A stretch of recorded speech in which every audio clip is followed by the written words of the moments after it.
Hello friends, मैं आपके सामने फिर से एक नया वीडियो लेकर आया हूं। दोस्तों, इस वीडियो में हम बात करेंगे कि हमारी धरती का क्लाइमेट क्यों चेंज होता है। दोस्तों, मैं एंथ्रोपोजेनिक रीजंस के बारे में बात नहीं करूंगा, मैं ज्योग्राफिकल बात करूंगा। जैसे हमारी धरती का सीजन चेंज होने के मेन रीजन अर्थ का रिवोल्यूशन है, it's inclination towards its axis है। ठीक है दोस्तों, तो देखते हैं, डिटेल्स में देखते हैं। दोस्तों, हमारे धरती के सीजन को चेंज होने के 4 कारण हैं। पहला दोस्तों, हमारा धरती सूर्य के चारों तरफ परिक्रमा करती है, it revolves around the sun, it is one of the reason for the change of season. Next देखते हैं दोस्तों, नेक्स्ट पॉइंट काफी इंपॉर्टेंट पॉइंट है और यही मेन फैक्टर है।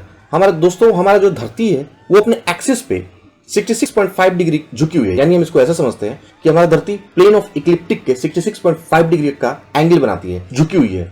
जैसा फिगर में हम देख रहे हैं कि this is the plane of the ecliptic and this one is axis of the earth, और यहां पर ये परपेंडिकुलर टू द इक्लिप्टिक है। जो अर्थ का एक्सिस है वो परपेंडिकुलर टू द इक्लिप्टिक के 23.5 डिग्री इंक्लाइंड है, झुकी हुई है। और अगर हम इधर देखते हैं तो ये प्लेन ऑफ इक्लिप्टिक के 66.5 डिग्री झुकी हुई है। तो यही जो इंक्लिनेशन है, हमारे धरती के एक्सिस का जो इंक्लिनेशन है, यही मेन फैक्टर है जिसके कारण हमारे धरती का सीजन चेंज होता है। ठीक है दोस्तों, इसको हम लोग आगे वीडियो में अच्छे से समझेंगे। Next point, rotation of the अर्थ। दोस्तों, जैसा कि हम जानते हैं धरती अपने एक्सिस पे वेस्ट टू ईस्ट रोटेट करती है, तो ये भी एक रीजन है धरती के मौसम को चेंज होने के। ठीक है दोस्तों, चौथा पॉइंट ये कहता है दोस्तों, it's constant orientation of the earth axis towards Polaris. Pole star की तरफ कॉन्टिन्यूअसली इसका ओरिएंटेशन भी एक मेन रीजन है जिसके कारण सीजन चेंज होते हैं। तो दोस्तों, ये 4 रीजन है। अगर अलग अलग टाइप से एग्जाम में पूछे जाते हैं तो आप ये याद कर लीजिएगा, और ऊपर के 2 मेन फैक्टर हैं उसको तो आप याद ही कर लीजिएगा, क्योंकि first reason revolution of the earth and second inclination of earth axis at 66.5 degree to the plane of the ecliptic. ठीक है दोस्तों, इसको हम आगे अच्छे से समझेंगे। नेक्स्ट आगे बढ़ते हैं। ये देखिए दोस्तों, यहाँ पर एक्सिस ऑफ द अर्थ है, ये साउथ पोल, ये नॉर्थ पोल, ये दोनों को इमेजिनरी लाइन कनेक्ट हुई, इसे एक्सिस ऑफ अर्थ कहते हैं। और ये 23.5 डिग्री यानी कि perpendicular to the plane of ecliptic के 23.5 डिग्री झुकी हुई है, और ये सूर्य के चारों तरफ उसी पोजीशन में, इंक्लाइंड पोजीशन में ही रिवॉल्व कर रही है, चक्कर लगा रही है। ठीक है दोस्तों, यहाँ पर हमें ये क्लियर हो गया कि कैसे धरती अपने एक्सिस पर झुकी हुई है और इसी झुका हुआ पोजीशन के साथ वो सूर्य का चक्कर लगाती है, और यही इंक्लिनेशन एक मेन फैक्टर है धरती के क्लाइमेट में चेंज आने का। ठीक है दोस्तों, नेक्स्ट देखते हैं।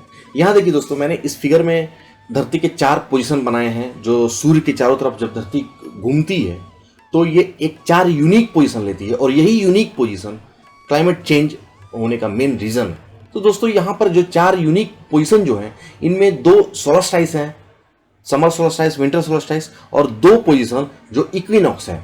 तो दोस्तों, सोलस्टाइस किसे कहते हैं? सोलस्टाइस एक्चुअली दोस्तों उस पोजीशन को कहते हैं जब सूर्य की किरण वर्टिकल होती है, यानी कि सीधा गिरती है, 90 डिग्री का एंगल बनाती है टॉपिक ऑफ कैंसर या टॉपिक ऑफ कैप्रिकॉन पे। ठीक है दोस्तों, और इक्विनॉक्स मतलब जब सूर्य की किरण वर्टिकल होती है इक्वेटर पर, यानी कि सीधा गिरती है, 90 डिग्री का एंगल बनाती है इक्वेटर पर, तब इक्विनॉक्स का सिचुएशन आता है। और ऐसा सिचुएशन जब धरती सूर्य के चारों तरफ घूमती है तो ऐसे साल में 2 बार ऐसे पोजीशन आते हैं, पहला 21 मार्च, दूसरा 23 सितंबर, और 22 दिसंबर ये विंटर सोलस्टाइस। देखिए दोस्तों, यहाँ पर विंटर सोलस्टाइस दिखाया गया है, जैसे आप फिगर में देख रहे हैं कि साउथ पोल सूर्य की ओर है और नॉर्थ पोल सूर्य से अवे है। ये 22 दिसंबर का ऐसा पोजीशन होता है और इस समय विंटर सोलस्टाइस कहते हैं। नेक्स्ट देखते हैं दोस्तों, 21 जून।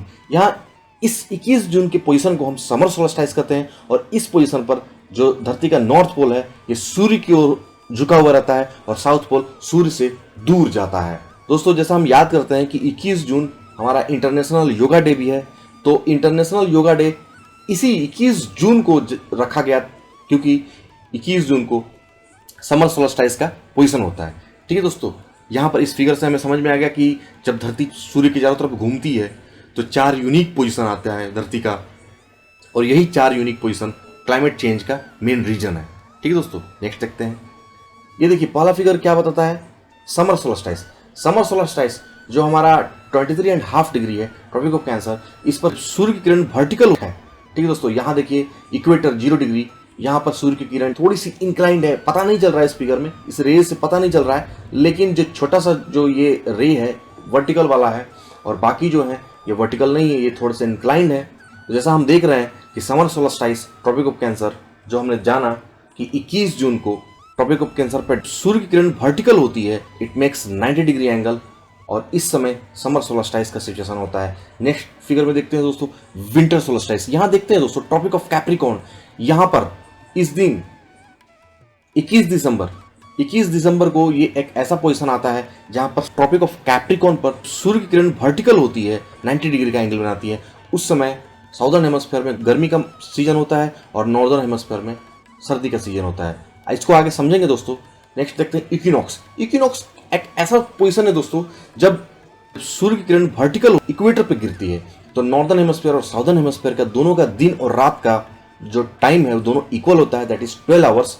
रात भी 12 आवर्स का होता है और दिन भी 12 आवर्स का होता है। तो दोस्तों यहाँ पर आप इस चीज से कंफ्यूज नहीं होइएगा कि क्या धरती का इंक्लिनेशन यहाँ पर 0 हो गया। नहीं, ये अभी भी धरती इंक्लाइंड है, लेकिन पोजीशन ऐसा होता है कि सूर्य की किरण वर्टिकल इक्वेटर पे गिरती है, तो हमें ऐसा लगता है कि ये धरती का इंक्लिनेशन 0 हो गया। ऐसा नहीं है, धरती इंक्लाइंड ही होती है। वो हम इस वीडियो में समझ लेंगे कि आखिर ऐसा पोजीशन क्यों आता है। नेक्स्ट देखते हैं दोस्तों। इस वीडियो में देख रहे हैं दोस्तों कि धरती अपने एक्सिस पर इंक्लाइंड है और रोटेट भी हो रही है। रोटेट करते हुए ये सूर्य को रिवॉल्व करती है। तो दोस्तों हम पहला पोजीशन देखते हैं समर सोलस्टाइस। दोस्तों हम समर सोलस्टाइस देखते हैं जो कि 21 और 22 जून को होता है। जैसा कि दोस्तों हम जानते हैं कि समर सोलस्टाइस में ट्रॉपिक ऑफ कैंसर पे सूर्य की किरण वर्टिकल होती है, यानी कि 90 डिग्री का एंगल बनाती है। और ये ऐसा सिचुएशन है, यहाँ पर फिगर में हम देखते हैं दोस्तों कि हमारा जो नॉर्थ पोल है ये सूर्य की ओर झुकी हुई है और साउथ पोल सूर्य से थोड़ा सा दूर जा रही है। और यहाँ पर 90 डिग्री का एंगल ट्रॉपिक ऑफ कैंसर पे बन रहा है, यानी कि नॉर्दर्न हेमिस्फीयर पे सोलर इंसुलेशन ज़्यादा हो रहा है। सोलर इंसुलेशन ज़्यादा होने के कारण नॉर्दर्न हेमिस्फीयर ज़्यादा एनर्जी प्राप्त कर रही है और नॉर्दर्न हेमिस्फीयर में गर्मी का माहौल है। साउदर्न हेमिस्फीयर में सूर्य की किरण इंक्लाइंड वे में जा रही है, वहां पर उसका इंसुलेशन स्कैटर्ड हो जा रहा है, छितरा जा रहा है, वहां पर गर्मी ज़्यादा नहीं हो रही है। इसलिए साउदर्न हेमिस्फीयर में उस समय ठंडी का मौसम होता है और नॉर्दर्न हेमिस्फीयर में गर्मी का मौसम होता है।